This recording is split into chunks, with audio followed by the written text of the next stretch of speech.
നമുക്ക് കർണാടകയിലെ വിശേഷങ്ങൾ ഒന്ന് പോയതിനു ശേഷം ഡിബേറ്റിലേക്ക് കടക്കാവുന്നതാണ്. ഫിജി തോമസ് ഉണ്ട്. എന്തായിരുന്നാലും ഇപ്പോൾ നമുക്ക് അജി കുഞ്ഞുമോനിലേക്ക് പോകാം.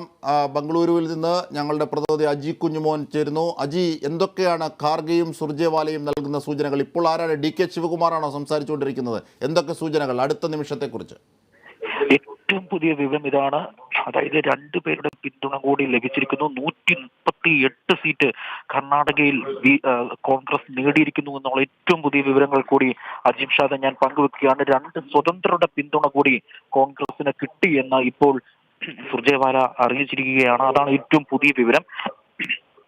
ഇപ്പോൾ DK ശിവകുമാറാണ് സംസാരിക്കുന്നത്. DK ശിവകുമാർ പറയുന്നത് വ്യക്തിപൂജ ആവശ്യമില്ല, പാർട്ടിയാണ് എല്ലാം, വ്യക്തിപൂജ ആവശ്യമില്ല. പ്രാദേശികമായിട്ടുള്ള പ്രശ്നങ്ങൾക്കൊക്കെ തന്നെ പ്രതിഷേധം കണ്ടു. പ്രത്യേകിച്ച് കർഷകന്റെ പ്രശ്നം, പാചകവാതകം, ഇതിന്റെ എല്ലാം തന്നെയും കേന്ദ്ര സർക്കാരിന്റെ ജനദ്രോഹപരമായിട്ടുള്ള നടപടികൾക്കെതിരെ എല്ലാം തന്നെയും ആ പ്രശ്നത്തിന് പരിഹാരം കണ്ടെത്തി എന്നൊക്കെ തന്നെയാണ് പറയുന്നത്. അതിനാണ് ജനങ്ങൾ ഇത്രയും വോട്ടെടുത്ത് വിജയിപ്പിച്ചത്. അതുകൊണ്ട് തന്നെ വ്യക്തിപൂജ വേണ്ട, പാർട്ടിയാണ് വലുത് എന്നാണ് DK ഇപ്പോൾ പ്രസംഗിച്ചുകൊണ്ടിരിക്കുന്നത്. അജിം ഷാദ.